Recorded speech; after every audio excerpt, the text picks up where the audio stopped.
वालेकुम, आवाज आ रही है बेटा आप लोगों को?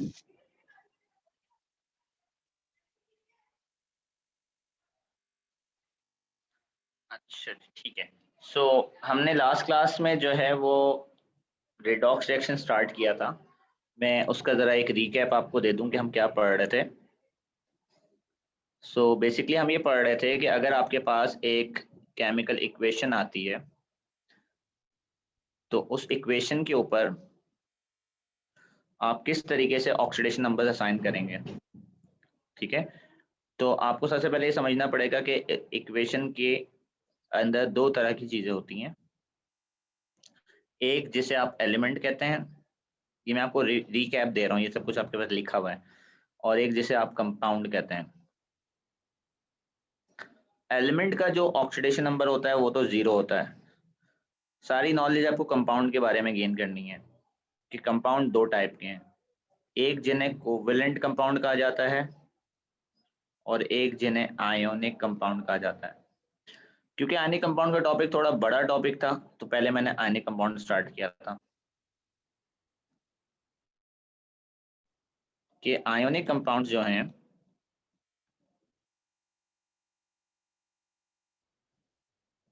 इसके अंदर आपके पास एक कैटाइन होता है और एक A9. Cation could belong to a group 1, 2, and 3 metal, and the anion can belong to a group 5, 6, and 7 non-metal. The cation could be a transition metal cation, and the anion could be a polyatomic A9. और ये तकरीबन मैंने आपको 12 polyatomic A9 लिखवाए थे, मैं अभी आपको दोबारा से वो बता देता हूँ। The cation could be a polyatomic cation,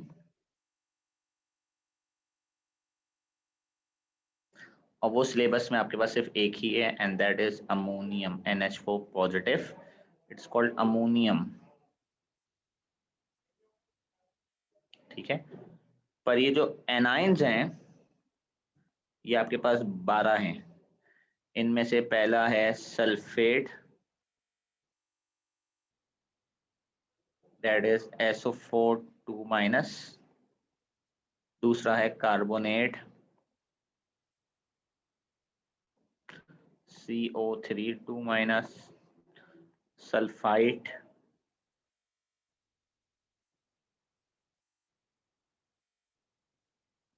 SO3 2-। Nitrate NO3 1-। Nitrite NO2-। Hydroxide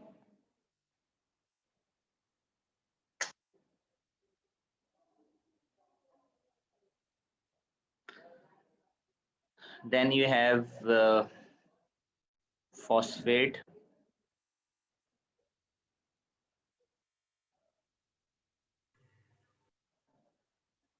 and the one is bicarbonate,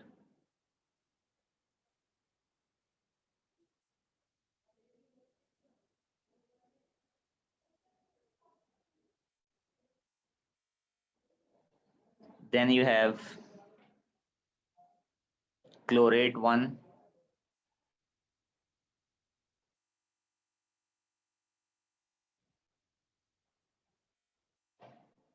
chlorate 1 is ClO3 1-।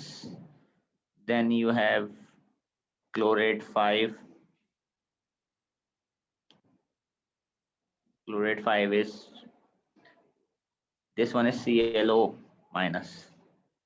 chlorate 5 is ClO3-1. then you have permanganate,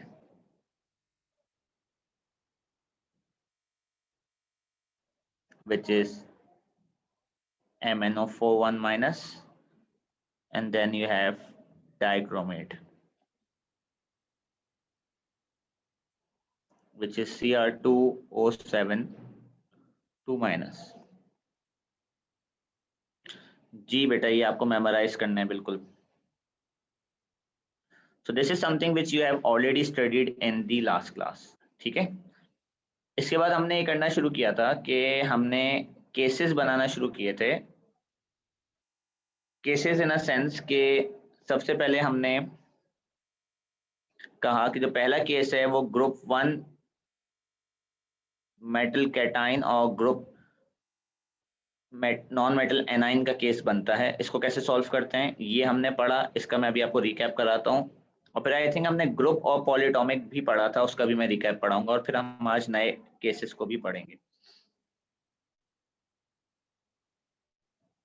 तो सबसे पहला जो आपका केस बन रहा था दैट वाज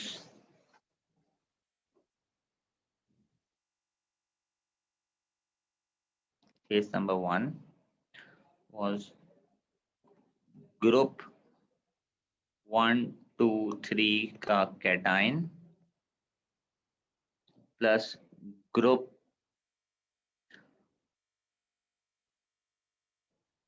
5 6 7 का A9, ठीक है।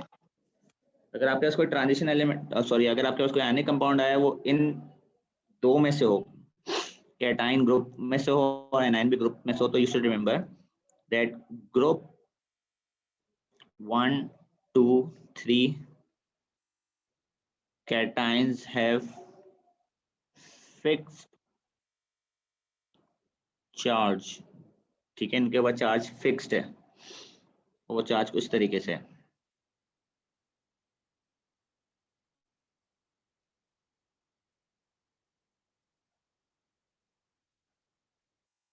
So here I am writing the group and here I am writing the charge.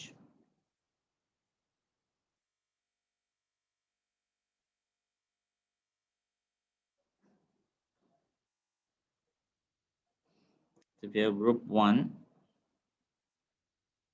the charge is 1 plus. The group 2 you have 2 plus, and the group is 3 you have 3 plus, ठीक है जी। उमर मुझे पता है हमने case 1 and 2 कर लिया था, but इसको किए हुए एक हफ्ता हो गया है। लास्ट ट्यूसडे किया था, मतलब सॉरी लास्ट मंडे किया था शायद। तो उसके बाद एक हफ्ता हो गया, बीच में आपके पास एक दिन छुट्टी आई थी, एक दिन हमने फीडबैक लिया था, एक दिन टेस्ट डिस्कस हुआ है।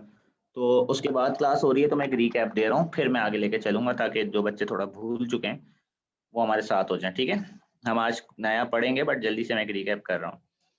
तो ग्रुप के जो चार्जेस होते हैं वो फिक्स होते हैं, इस वजह से क्योंकि ग्रुप के चार्जेस फिक्स हैं तो जो एनाइन है,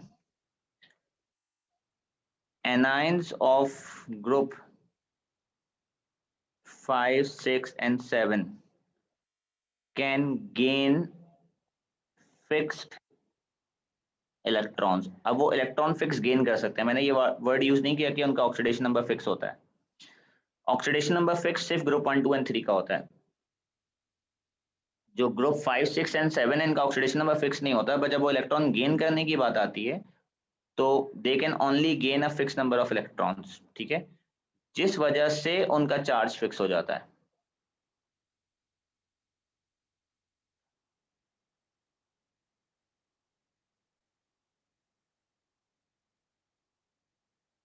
So if you talk about the group और जो वो एनाइन बनाएगा, तो अगर ये ग्रुप 7 है तो वो एनाइन बनाएगा 1 माइनस का, अगर ग्रुप 6 है तो वो एनाइन बनाएगा 2 माइनस का, और ग्रुप 5 है तो एनाइन बनाएगा 3 माइनस का। तो अगर आपको ये दो बातें पता हैं तो अगर आपके पास कोई भी ऐसी एग्जाम्पल आती है जैसे कि NaCl Na2O या Na3N या MgF2 MgS और Mg3N2, तो इन सबको सॉल्व करने का तरीका ये है कि क्योंकि ये सारे ग्रुप के एलिमेंट्स हैं तो आपको पता है ये ग्रुप 1 है तो इस पे चार्ज 1 प्लस होगा, आप इसके बाद चार्ज लगा दें, यही इसका ऑक्सीडेशन नंबर है। ये ग्रुप 7 है, ये ग्रुप 6 है और ये ग्रुप 3 है, मतलब ग्रुप 5 है नाइट्रोजन। मैग्नीशियम ग्रुप 2 में होता है, इसलिए जहां पर भी होगा उस पर चार्ज 2+ होगा। फ्लोरीन ग्रुप 7 का है, सल्फर ग्रुप 6 का है और नाइट्रोजन ग्रुप 5 का है। ठीक है, तो इस तरीके से आप चार्जेस लगा सकते हैं केस 1 के ऊपर। This is case 1। इसके अलावा हमने केस 2 भी पढ़ा था, जो कि मैं यहाँ सॉल्व कर रहा हूँ। केस 2 हमारा था ग्रुप 1, 2 एंड 3 से कैटाइन हो आपके पास, प्लस पॉली एटॉमिक एनाइन हो आपके पास। तो उसमें आपको ये याद रखना है कि अगेन वही वाली बात कि group 1, 2 and 3 cations have fixed charge, और दोबारा ये मैं चार्ज नहीं बताऊंगा, it will be a waste of time, आपको चार्ज पहले लिख दिया है, वहीं से देखना होगा। दूसरी बात आपको पता होना चाहिए कि the sum of oxidation number in a compound is 0। Compound में ऑक्सीडेशन नंबर मिलाकर 0 होना चाहिए।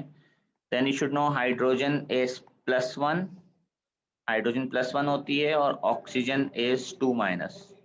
तो जितने भी केसेस हमारे पास है उनमें ये बात अप्लाई हो जाती है कि हाइड्रोजन +1 रहता है और ऑक्सीजन 2- रहता है। इसमें एक्सेप्शंस हैं। इसमें एक्सेप्शन ये है, एक्सेप्ट मेटल हाइड्राइड्स, बहुत रेयर है कि आपके पास कोई हो। और इसमें एक्सेप्शन है पर ऑक्साइड्स की। ठीक है, पर आपने हाइड्रोजन को +1 और ऑक्सीजन को 2- ही कंसिडर करना है। अब आपके पास बेटा यहाँ पर पिछले पेज पे 12 एनाइंस हैं, राइट? 12 एनाइंस हैं आपके पास। आप इन 12 के साथ किसी भी ग्रुप 1 को, किसी भी ग्रुप 2 को या किसी भी ग्रुप 3 को बॉन्ड कर सकते हैं, और अलग अलग तरह के फॉर्मूलाज मिलेंगे आपको, और उसको कैसे सॉल्व करना है वो मैं आपको यहाँ सिखा रहा हूँ।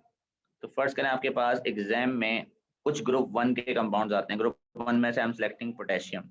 ग्रुप 1 पोटेशियम जाके ना क्रोमेट से जुड़ जाता है, potassium dichromate, potassium permanganate, potassium chlorate 5। ठीक है, ये कुछ कंपाउंड्स आते हैं। ग्रुप 2 में से आपके पास कैल्शियम आ जाता है, calcium carbonate, calcium sulphate, calcium nitrite. ठीक है, तो ये हम कैसे सॉल्व करेंगे इन्हें? इसे सॉल्व करने का तरीका ये है कि ये ध्यान में रखें कि आपके पास जो कैटाइन है ना, उसका चार्ज आपको पता है, इतने हिस्से का चार्ज आपको पता है कैटाइन का चार्ज, जो मैं रेड कलर से अलग कर रहा हूँ, that is the cation and the A9 boundary. ठीक है, ये आपको पता है कि क्योंकि कैटाइन ग्रुप 2 का है, ग्रुप 1 का है, उस पर 1+ चार्ज है, ये आपको पता है। सॉरी, ये ग्रुप 2 का है तो उस पर 2+ चार्ज है।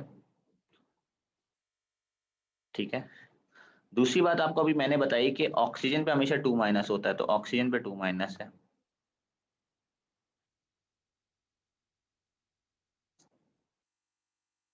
तो जो अननोन वैल्यू बची आपके पास एक्चुअली, वो सिर्फ और सिर्फ ये क्रोमियम बच रहा है, यहाँ कार्बन बच रहा है, यहाँ सल्फर बच रहा है, यहाँ मैग्नीज बच रहा है, यहाँ क्लोरीन बच रहा है, यहाँ नाइट्रोजन बच रहा है। ये अननोन वैल्यूज हैं आपके पास। इनको सॉल्व करने का तरीका ये होता है कि नंबर 1, फर्स्ट करें, आपने सॉल्व करना है K2Cr2O7 को। अपने ध्यान में ये रखना है कि इसके अंदर 2 पोटेशियम है, इस कंपाउंड के अंदर 2 क्रोमियम हैं, और इसके अंदर 7 ऑक्सीजन हैं। ये सब मिलाकर सम 0 होना चाहिए, ये वाला rule, that the sum of oxidation numbers in a compound is 0। इन सब का चार्ज मिलाकर 0 करना है। पोटेशियम मैं आपको बता चुका हूँ +1 होता है, यहाँ देखें पोटेशियम +1 था, तो +1 को जब आप 2 से मल्टीप्लाई करेंगे तो यहाँ चार्ज बन जाएगा 2। क्रोमियम आपके पास रहेगा अननोन, ऑक्सीजन -2 होता है, तो -2 को जब 7 से मल्टीप्लाई करेंगे तो हो जाएगा -14 = 0। क्रोमियम को जब आप सॉल्व करेंगे तो क्रोमियम आएगा +6। ये हो गया पहला सॉल्व। दूसरा इसी तरीके से अगर आप सॉल्व करेंगे, फर्स्ट करें आप KMnO4 सॉल्व करते हैं पार्ट 2, जो सॉल्विंग KMnO4, तो आपने याद रखना उसमें एक पोटेशियम, एक मैग्नीज और 4 ऑक्सीजन है, ये सब मिलाकर 0 है।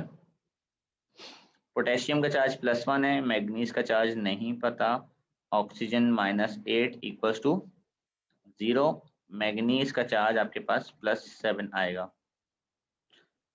इसी तरीके से फर्स्ट करें आप सॉल्व कर रहे हैं पोटेशियम क्लोरेट 5 KClO3। आपको यहाँ लिखना है कि इसके अंदर एक पोटेशियम, एक क्लोरीन और 3 ऑक्सीजन हैं, ये सब मिलाकर 0 है।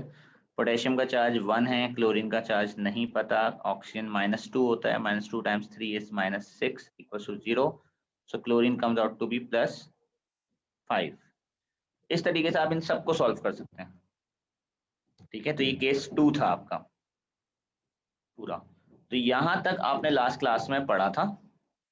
आज हम इससे आगे जा रहे हैं, तो ऑब्वियसली आगे आपके पास जो टॉपिक बनता है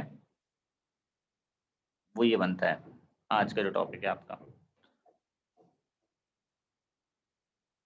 आपका बनता है transition metal cation with group non metals and transition metal ions with the poly atomic.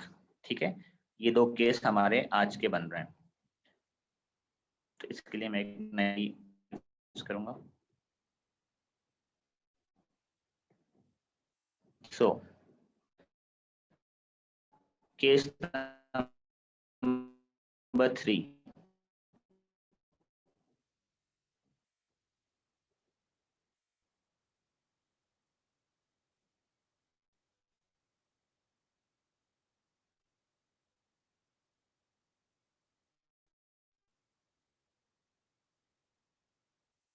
यहाँ से आप नोट्स लिख भी लीजिएगा आपके पास, क्योंकि ये नया काम है सारा।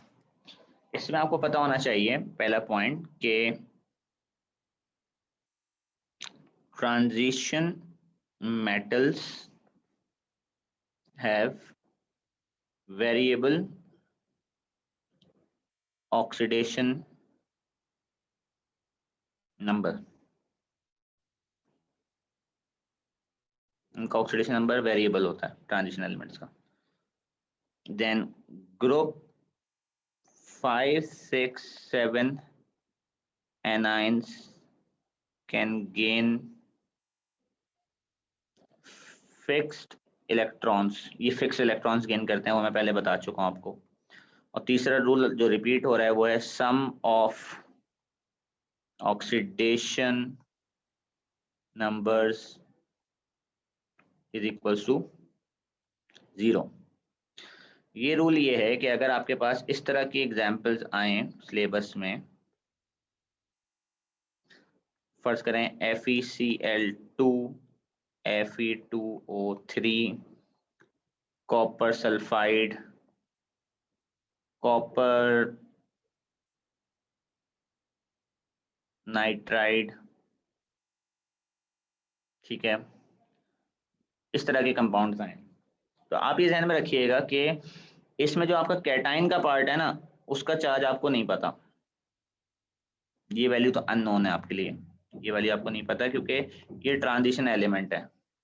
बट एनाइन के साथ ऐसा नहीं है। एनाइन जो है वो ग्रुप का है, तो उसका चार्ज आपको पता है 1-, ये ग्रुप का है, इसका चार्ज 2- है, ये ग्रुप का इसका चार्ज 2- है, because sulphur is in group 6 and nitrogen is in group 5, तो उसका चार्ज 3- है। क्योंकि आपको आधे का चार्ज पता है, एनाइन का चार्ज पता है, तो आप कैटाइन का चार्ज इस तरह निकाल लेंगे। फर्स्ट करें आप FeCl2 सॉल्व करना चाह रहे हैं, तो आपको पता है कि इसके अंदर एक Fe है और 2 Cl हैं, ये मिलाकर चार्ज 0 है, तो Fe -2 = 0। -2 इसलिए लिखा कि क्लोरीन का चार्ज -1 है, तो Fe का चार्ज जो है आपके पास आ जाएगा +2। तो इस तरह आपके पास Fe का चार्ज आ जाएगा। वहीं पे अगर ये कंपाउंड आपके पास Fe2O3 होता, आप इसको इस तरह सॉल्व करते हैं कि आपके पास 2 Fe हैं और 3 ऑक्सीजन है, ये मिलाकर चार्ज 0 होना चाहिए, ठीक है। सो 2 Fe माइनस 6 इक्वल टू 0, तो Fe का चार्ज आपके पास +3 आ जाता, ठीक है। इसी तरीके से अगर आप third case copper sulphide solve करना चाह रहे हैं, तो आपको पता है कॉपर सल्फर इक्वल टू 0 बनना चाहिए, कॉपर -2 इक्वल टू 0 होना चाहिए, तो कॉपर इक्वल्स टू +2 होना चाहिए।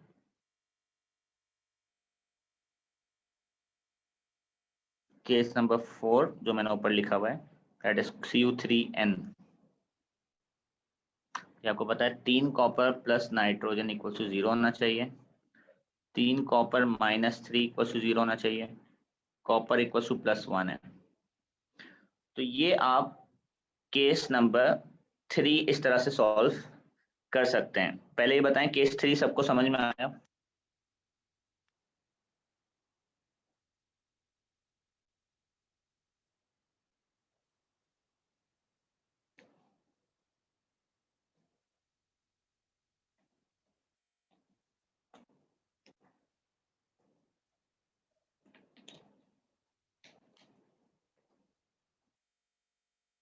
ठीक है। इखलास में आपको ना ये जो मैं काम कर रहा हूँ ना, इसकी पिक्चर सेंड कर रहा हूँ, मतलब मैं अभी व्हाट्सएप खोलता हूँ, एक सेकंड, ये आप ग्रुप में भेज देता हूँ आपको, मैं इसको सेव करके ना, एक सेकंड जरा व्हाट्सएप ओपन हो जाए, तो आपको कॉपी करने की ज़रूरत नहीं पड़ेगी, मतलब आप चाहें तो बरा बरा आराम से कर लीजिएगा इसको कॉपी। व्हाट्सएप खुलता है ना, तो मैं आपको अभी सेंड कर देता हूँ, ठीक है।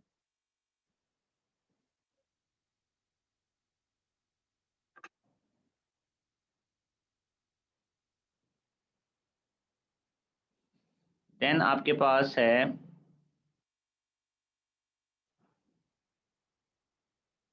Case number 4।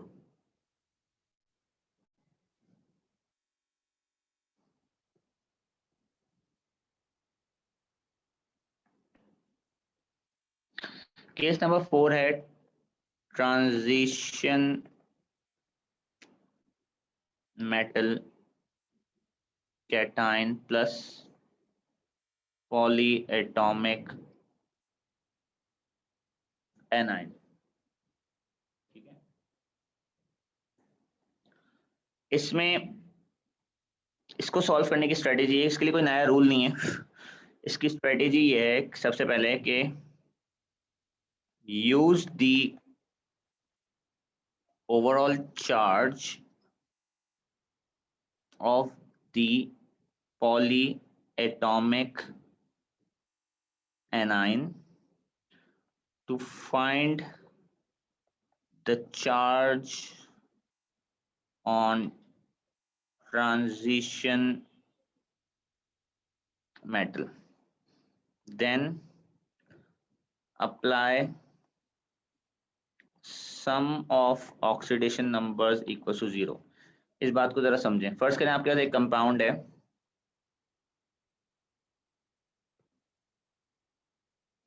FeCO3, अभी ट्रांजिशन मेटल और पॉलीटॉमिक है, ठीक है। दूसरा आपके पास है CuSO4, एक आपके पास है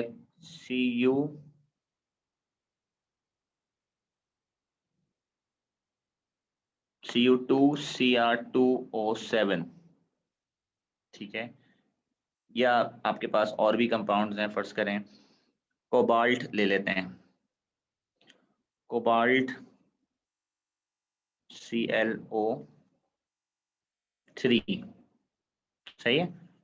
ये सारे कंपाउंड्स हैं आपके पास, काफ़ी रहेंगी इतनी एग्जांपल्स अभी के लिए, प्रोसेस को समझने के लिए। आपने क्या करना है कि सबसे पहले आपने जो पॉइंट है वो ये है कि आपने ओवरऑल चार्ज इस्तेमाल करना है पॉलीएटॉमिक एनाइन का, और उसके जरिए आपने पहले ट्रांजिशन मेटल को सॉल्व कर लेना है। ओवरऑल चार्ज का मतलब ये है कि अगेन आपने दिमाग में ये बिठाना है कि भाई ये जो पोर्शन है ना, ये पोर्शन डिवाइडिंग लाइन है कैटायन और एनायन के बीच की। जो हमारा लेफ्ट साइड का पोर्शन है that has to be positive और राइट साइड का portion has to be negative. तो आपने जैसे एक बच्चे ने पूछा था कि हमें याद करना पड़ेगा, तो बिल्कुल आपको याद करके जाना पड़ेगा कि भाई ये कार्बोनेट पे क्या चार्ज होता था, कार्बोनेट पे -2 चार्ज होता था। This is important, this is important. अगर ये नहीं पता तो नहीं सॉल्व हो सकता। सल्फेट पे चार्ज 2- होता था, डाइक्रोमेट पे चार्ज 2- होता था, क्लोरेट पे चार्ज -1 होता था। ऑल्दो यहाँ 3 क्लोरेट हैं, 3 क्लोरेट हैं, पर मैंने चार्ज एक का लिखा है। Always right the charge of one of the ion, जो आपको ओरिजिनल याद है वो चार्ज आप लिखें, ठीक है। फिर आप अपने जहन में बिठा लें कि यार इसको काउंटर करने के लिए वहां पर भी 2+ होना चाहिए, there should be 2+ on the other side, तभी ये मिलकर 0 होंगे। So that is the charge on iron. इसको काउंटर करने के लिए यहाँ 2+ होना चाहिए, that is the charge on copper. इसको काउंटर करने के लिए यहाँ 2+ तो होना चाहिए, but that has to be divided between 2 of the coppers, because there are 2 coppers over here, there are 2 coppers over here, so the charge on one of the copper will be 1+, so the charge on one of the coppers will be 1+, ठीक है। अब यहाँ पर chlorate 3 है, तो overall charge हो गया 3-, overall charge हो गया 3-। एक पे तो -1 है, पर 3 है तो ओवरऑल चार्ज हो गया 3-, जिसको बैलेंस करने के लिए यहाँ पर होगा 3+, और क्योंकि कोबाल्ट एक ही है तो इसका चार्ज हो गया 3+। ये बात सबको समझ में आई बेटा कि हमने एनाइन के चार्ज से ट्रांजिशन मेटल का चार्ज कैसे निकाला? इसमें कोई मसला है तो बता दें।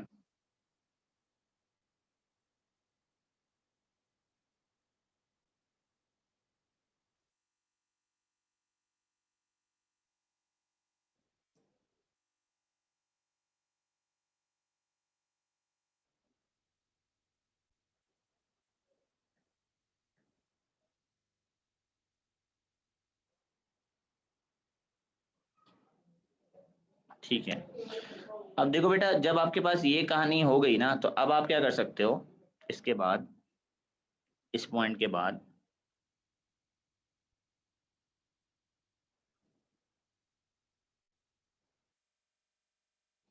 अब आप क्या करोगे कि अब आप कहोगे कि इसमें कंपाउंड में एक आयरन है, एक कार्बन है, 3 ऑक्सीजन है, ये सब मिलाकर 0 होना चाहिए।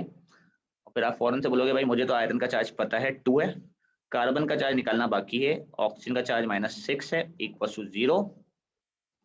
कार्बन का चार्ज आपके पास आ जाएगा +4, तो कार्बन भी सॉल्व हो जाएगा। जैसे यहाँ आपने बोला कि जी कॉपर है, एक सल्फर है, 4 ऑक्सीजन हैं, ये सब मिलाकर 0 होना चाहिए। कॉपर का चार्ज हमें पता है, सल्फर का अब निकालना बाकी है, ऑक्सीजन -8 इक्वल 0, तो सल्फर इक्वल +6। जैसे आपने यहाँ पे बोला कि ठीक है भाई 2 कॉपर हैं, 2 क्रोमियम है, 7 ऑक्सीजन हैं, सब मिलाओ तो 0 होना चाहिए। कॉपर का चार्ज हमें पता है 1 है, तो 1 × 2 = 2। क्रोमियम का हमें पता करना पड़ेगा, oxygen -14 equal to 0, chromium equal to +6। इस तरीके से यहाँ पे आपने कहा कोबाल्ट +3 क्लोरीन +3 ऑक्सीजन, क्योंकि 3 मल्टीप्लाई होगा सबसे, तो ब्रैकेट के बाहर है इक्वल टू 0। तो कोबाल्ट का चार्ज आपको पता चल गया, तो उसकी जगह आपने 3 लिख दिया। 3 + 3Cl - 3 × 2 = 6 इक्वल टू 0, तो क्लोरीन इक्वल टू +1 आएगा जब आप इसको सॉल्व करेंगे। तो इस तरह फिर आप दूसरा रूल अप्लाई करेंगे। सेकंड क्या अप्लाई किया आपने? Apply sum of oxidation numbers equal to 0, वो आपने अप्लाई किया और ये आपने सॉल्व कर लिया। ये बताएं, ये समझ में आया सबको?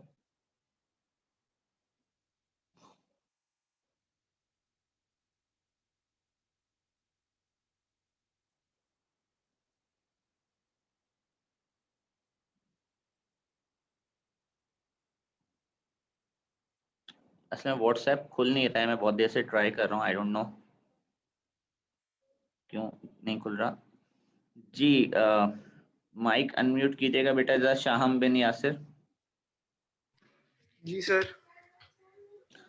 देखो बेटा, जब आपके पास एक फॉर्मूला आता है ना, जैसे कि फर्ज करें आपके पास आया निकिल निकल नाइट्रेट करके यूं आया, ठीक है, एक फॉर्मूला आया। इनिशियली ना तुम्हें इसके अंदर सिर्फ ये पता है कि ऑक्सीजन 2- है, बस मुझे इसका चार्ज पता है और कुछ नहीं पता।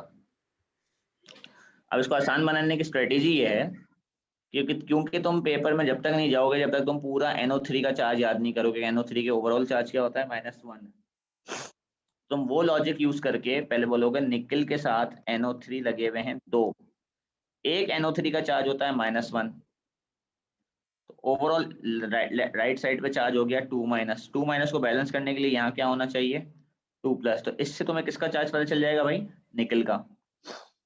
यहाँ तक समझ में आई? जी सर, समझ आ गया। अब क्या बचा,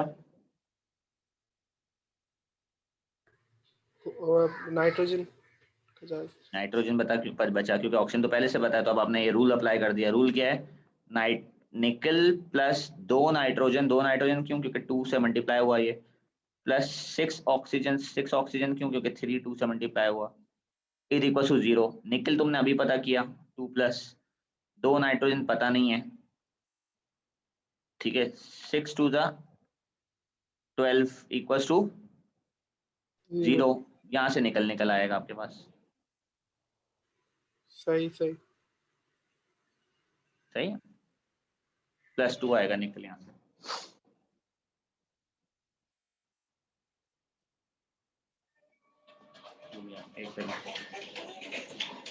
ठीक है बेटा, जरा यार ये व्हाट्सएप क्यों नहीं खुल रहा। अच्छा मैं जरा इसको सेव करता हूँ, फिर मैं रुकिए जरा, ट्रांसफर करने में आप लोगों को मसला हो जाएगा मुझे। एक सेकंड, रिडॉक्स की 3rd फाइल है ना हमारी, रिडॉक्स 3,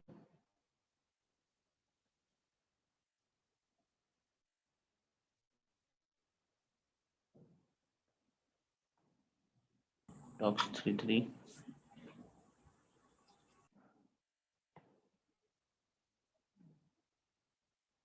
सेव।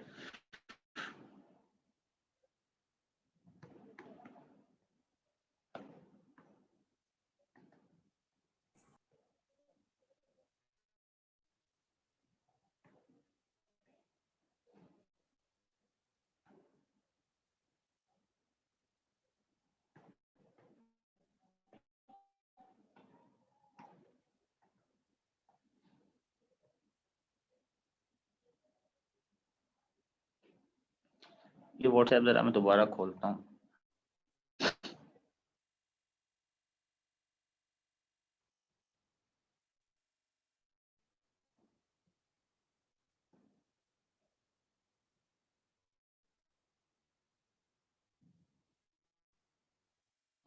मैं इसकी ना वैसे व्हाट्सएप पे पिक्चर भेजता हूँ खींच के ग्रुप पे।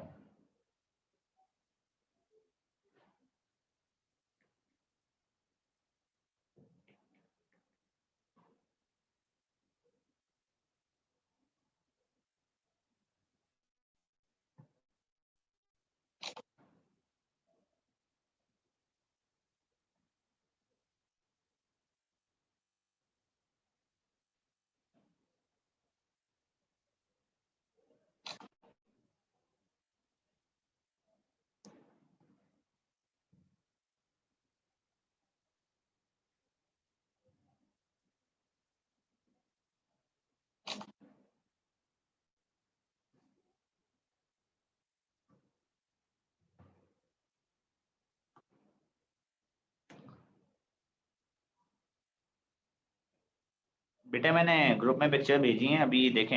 आई थिंक इंटरनेट बहुत स्लो है ट्रांसफर के मामले में ना, यहाँ से सेंड हो गई हैं बट अभी आपको रिसीव नहीं हुई हैं।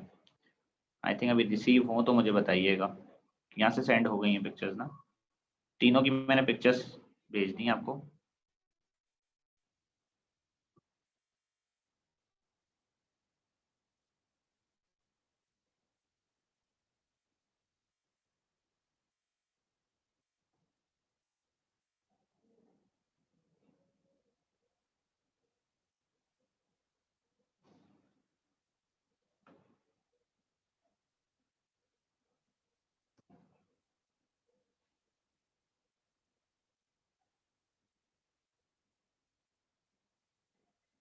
पता नहीं क्या मेरा व्हाट्सएप के साथ क्या मसला है, ये ना यहाँ लॉगिन हो रहा है ना यहाँ से आपके पास अभी तक इमेजेस गई हैं, जबकि मैंने खींच ली इमेजेस और ग्रुप में भेज दिए हैं। आपको रिसीव हुई बेटा आप लोगों को इमेजेस व्हाट्सएप पे?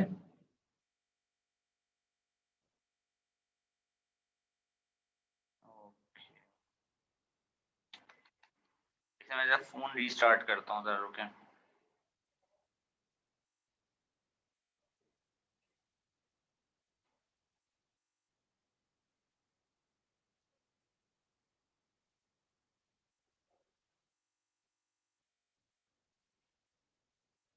एक सेकंड रुकिएगा बेटा।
जी बेटा, अब आई थिंक आपको रिसीव हो गए होंगे,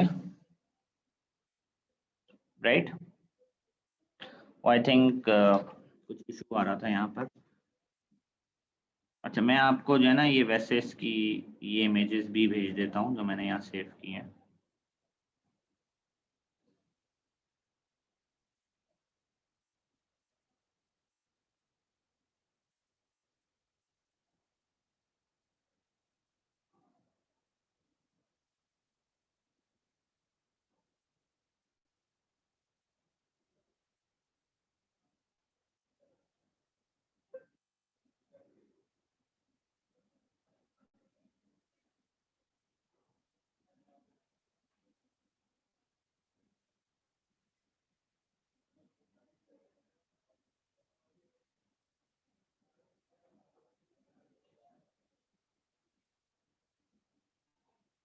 ठीक है, मैंने ये भी भेज दिया आपको। आज भी तक यहीं तक रखेंगे, बाकी इंशाल्लाह केस 5 6 और चैप्टर छोटा सा है आगे, केस 5 6 मुश्किल नहीं है, वो जब आप कल आएंगे तो इसको इंशाल्लाह कंप्लीट कर लेंगे क्लास में। ठीक है बेटा, चलें, अल्लाह हाफिज़। कुछ पूछना है किसी को तो वो रुके, बाकी बच्चे लॉग ऑफ कर सकते हैं, मैंने फाइल सेंड कर दी है सारी आप लोगों को।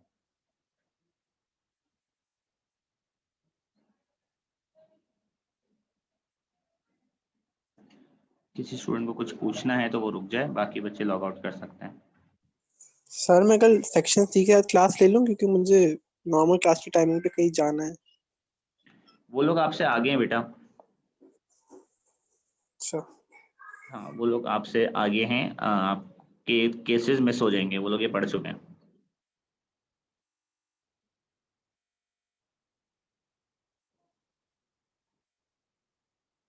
Any other question?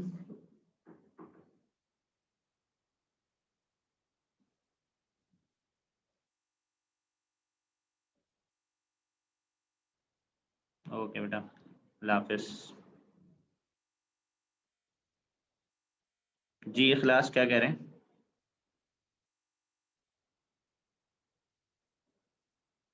बेटा कल टॉपिक खत्म करा के फिर मैं ही कराऊंगा इसके पास से कुछ, ठीक है? आप नहीं करेंगे, अभी मैं कराऊंगा इसके क्वेश्चंस पहले।